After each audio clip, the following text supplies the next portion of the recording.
Hey guys, Lord Naren White here, the Holy Ghost of the one true God. Back with you with the next video in my series reading The Strange Case of Dr. Jekyll and Mr. Hyde by Robert Louis Stevenson. Without further ado, returning to The Strange Case of Dr. Jekyll and Mr. Hyde as read by Lord Naren White. The pleasures which I made haste to seek in my disguise were, as I have said, undignified.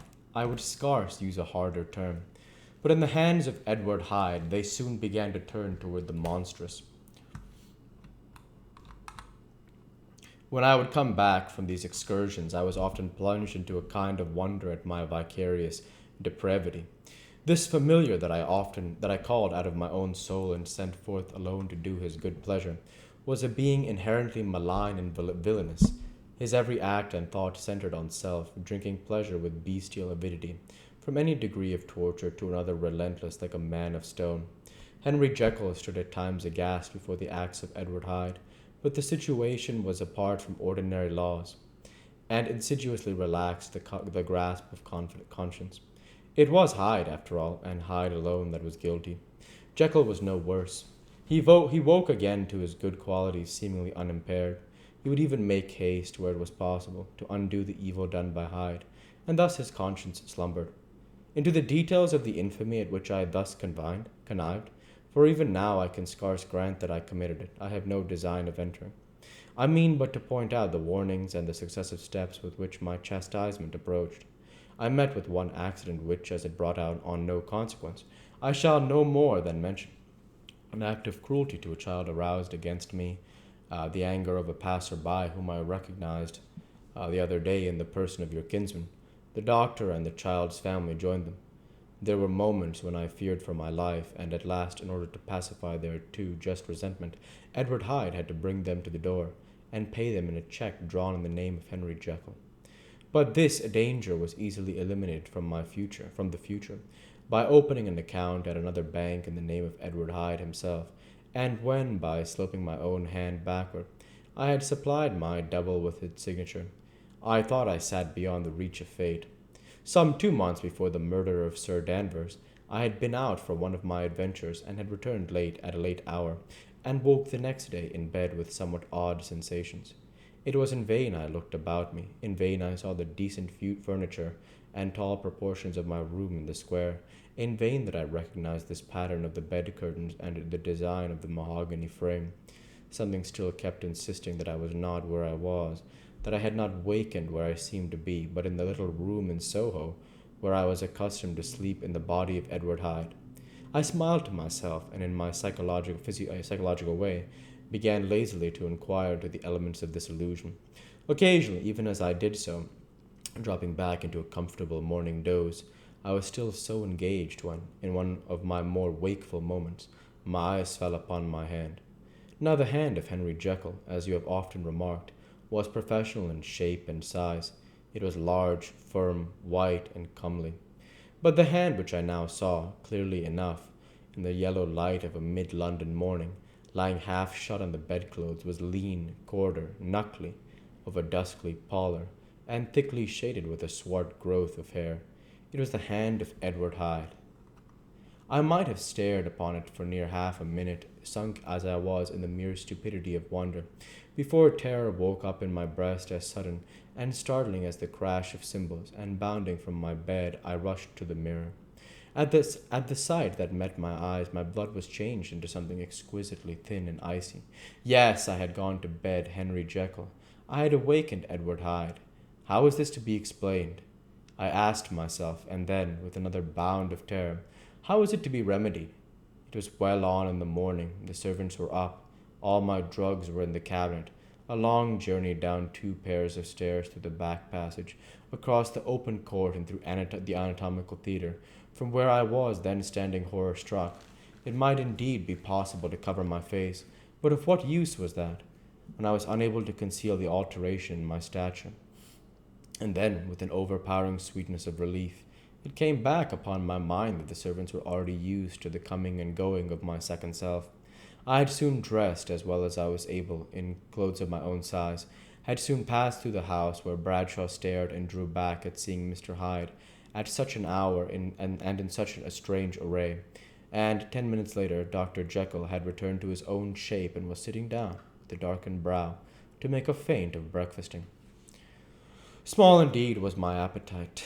This inexplicable incident, the reversal of my previous experience, seemed, like the Babylonian finger on the wall, to be spelling out the letters of my judgment, and I began to reflect more seriously than ever before on the issues and possibilities of my double existence. That part of me which I had the power of projecting had lately been much exercised and nourished. It had seemed to me of late as though the body of Edward Hyde had grown in stature, as though, when I wore that form, I was conscious of a more generous tide of blood, and I began to spy a danger that, if this was much prolonged, that the balance of my nature might be permanently overthrown, the power of voluntary change be forfeited, and the character of Edward Hyde became irrevocably mine. The power of the drug had not been always equally displayed. Once, very early in my career, it had totally failed me. Since then, I had been more obliged on more than one occasion to double, and once, with infinite risk of death, to treble the amount. And these rare uncertainties had cast hitherto the sole shadow on my contentment. Now, however, and in the light of the morning's accident, I was led to remark that whereas, in the beginning, the difficulty had been to throw off the body of Jekyll, it had of late gradually but decidedly transferred itself to the other side. All things, therefore, seemed to point to this, that I was slowly losing my hold of my original and better self, and becoming slowly incorporated with my second and worse. Between these two, I now felt I had to choose. My two natures had memory in common, but all other faculties were most unequally shared between them. Jekyll, who was composite now with the most sensitive apprehensions, now with the greedy gusto, projected and shared in the pleasures and adventures of Hyde. But Hyde was indifferent to Jekyll, or but remembered him as the mountain bandit remembers the cavern in which he conceals himself from pursuit. Jekyll had more than a father's interest. Hyde had more than a son's indifference. To cast in my lot with Jekyll was to die to those appetites which I had long secretly indulged and had of late begun to pamper. To cast it in with Hyde was to die to 1,000 interests and aspirations, and to become, at a blow and forever, despised and friendless. The bargain might appear unequal, but there was still another consideration in the scales. For while Jekyll would suffer smartingly in the fires of abstinence, Hyde would not be even conscious of all that he had lost. Strange as my circumstances were, the terms of this debate are old and commonplace as man, much the same inducements and alarms cast the die for any tempted and trembling sinner, and it fell out with me, as it falls with so vast a majority of my fellows, that I chose the better part and was found wanting in the strength to keep it.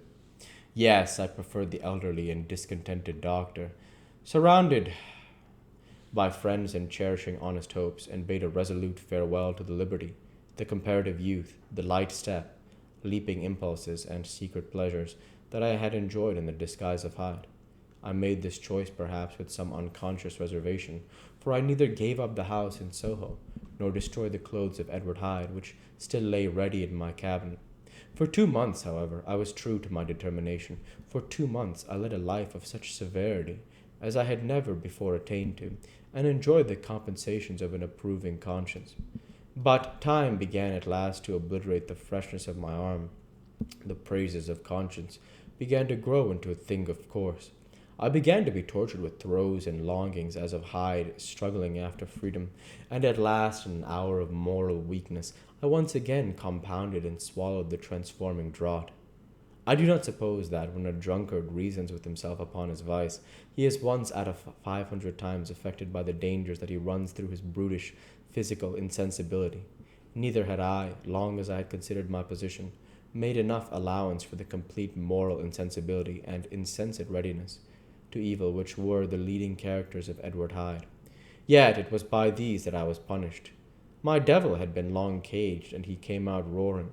I was conscious, even when I took the draught, of a more unbridled, a more furious propensity to ill.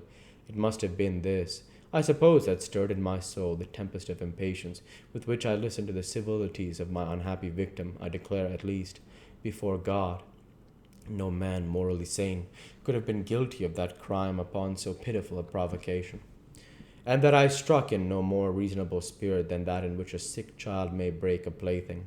But I had voluntarily stripped myself of all those balancing instincts, by which even the worst of us continues to walk with some degree of steadiness among temptations, and in my case, to be tempted, however slightly, was to fall. Instantly, the spirit of hell awoke in me and raged. With the transport of glee, I mauled the unresisting body, tasting delight from every blow, and it was not till weariness had begun to succeed that I was suddenly, in the top fit of my delirium, struck through the heart by a cold thrill of terror.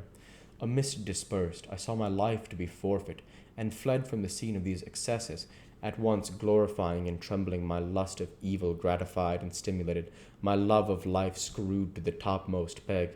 I ran to the house in Soho, and, to make assurance doubly sure, destroyed my papers. Thence I set out through the lamplit streets, in the same divided ecstasy of mind, gloating on my crime, light-headedly devising others in the future, and yet still hastening and still hearkening in my wake for the steps of the avenger. Hyde had a song upon his lips as he compounded the draught, and as he drank it pledged the dead man. The pangs of transformation had not done tearing him before Henry Jekyll, with streaming tears of gratitude and remorse, had fallen upon his knees and lifted his clasped hands to God. The veil of self-indulgence was rent from head to foot. I saw my life as a whole. I followed it up from the days of childhood, when I had walked with my father's hand, and through the self-denying toils of my professional life, to arrive again and again with the same sense of unreality at the damned horrors of the evening. I could have screamed aloud. I sought with tears and prayers to smother down the crowd of hideous images and sounds with which my memory swarmed against me, and still, between the petitions, the ugly face of my iniquity stared into my soul. As the acuteness of this remorse began to die away, it was succeeded by a sense of joy. The problem of my conduct was solved.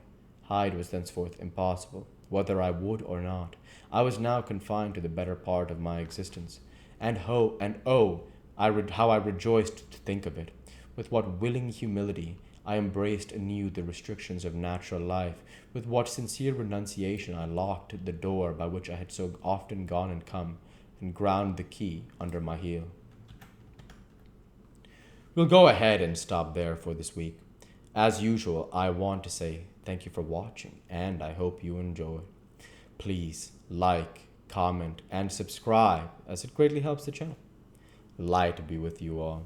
Take care, and thanks again.